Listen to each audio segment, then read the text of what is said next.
this. I came home from work today and I was like, why don't I make a video about this?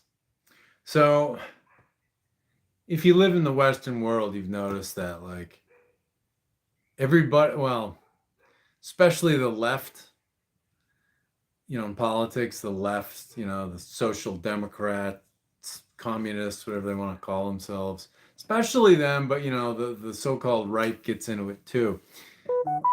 They are so obsessed with people's race and people's genitals. Those are like the two big things in, national politics these days. And it's funny, the people who are, you can't argue it. The left, the people who are most preoccupied and obsessed with race, they are accusing other people of being racist. And, there's definitely racists out there. It's like, but they're not always who you think you are, who you think they are. The the left claims not to be racist, but they're all over people. That it's like the first thing they want to know about somebody is, oh, what race is the person? It's a total like neurotic preoccupation. So the point of this is, I want to offer a perspective about how do we just avoid this? Like, how do we not play their game? A thing I've been doing for a while is anytime I get a form that asks for racial or ethnic information, for race, I'll put other and, I'll put Frankish, Gaelic, and Norse. If I put like French, Irish, and, I don't know what, Scandinavian or whatever, they'll be like, oh, those are ethnic groups and that's different. But you put, things like Gaelic, Irish, Norse, Germanic, something like that, Hibernian. People they won't know what to do with that, and they won't necessarily shoot it down. Um, those are races, and historically, those tribal ethnic groups have been considered races until the whole word and term was totally corrupted and twisted. So, yeah, I totally suggest doing that. Or if people ask you about, what's your race, say something like that.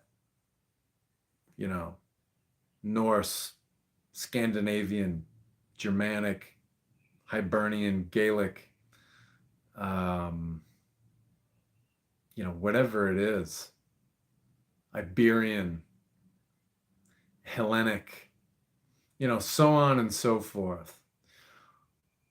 That I totally suggest doing that because you totally sidestep these assholes.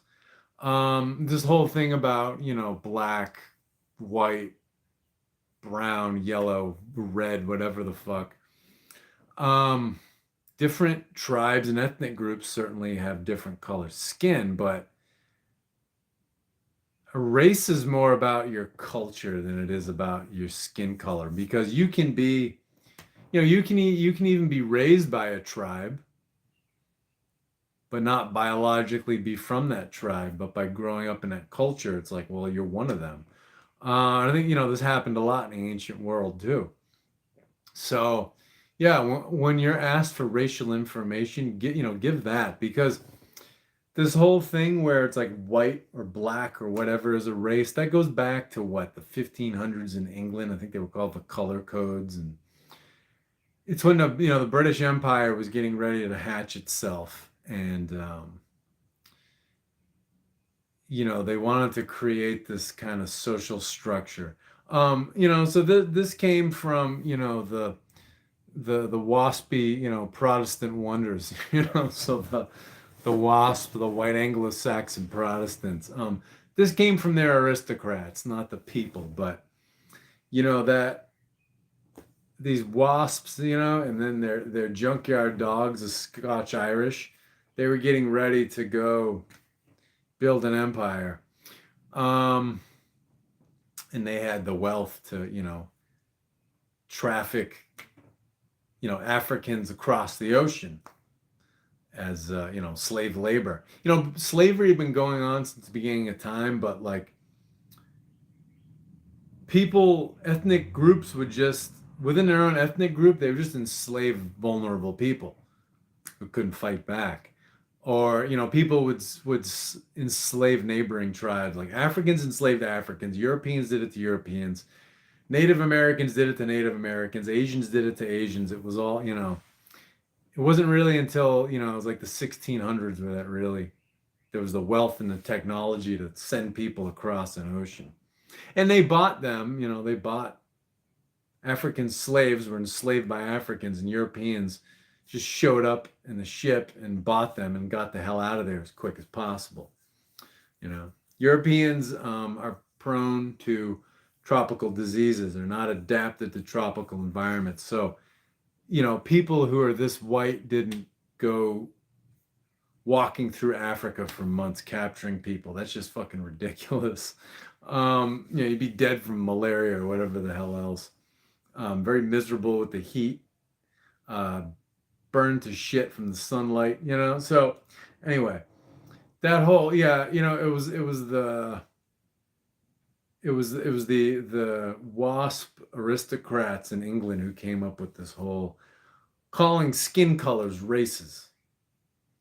So, and that's the thing that happens in monotheism in the biblical religions, especially Christianity and Islam, to a lesser extent Judaism, because you do have Ethiopian Jews. People of different ethnic groups, definitely different skin colors, and even different ethnic groups, when they've been cut off from their ethnic spirituality, they compete within those biblical religions, those Abrahamic religions, in order to be the top tribe or the top group in the religion. When people have their own ethnic spirituality, they're like, well, you could venerate my gods if you want, but you might not really get them, because it's not unlike, you don't have a biological history with them. But yeah, you can join us, that's fine. You didn't have that supremacy. People in the pagan world fought for resources, but they didn't fight for supremacy of religion or, ethnic group. So yeah, this whole thing calling skin colors, conflating these two things, skin colors and races, it's a very new thing, and it's ridiculous. So don't describe yourself this way. Call yourself whatever Yoruba, Zulu, what's the other one? Maasai, Hawaiian race, for example, Japanese, or China has so many different races, so many different tribes. So yeah, get creative with it. Find out what races, what tribes you are ethnically, and fill those in when asked, or say them when you're asked for racial data, and just ignore this whole fucking thing, because it's just a bunch of divide and conquer. People getting, trying to get people at each other's throats because they're trying to create rival groups within the population, so they don't see what the psychopath, technocrat aristocrats are doing. So yeah, take that on board if you like. Talk to you later.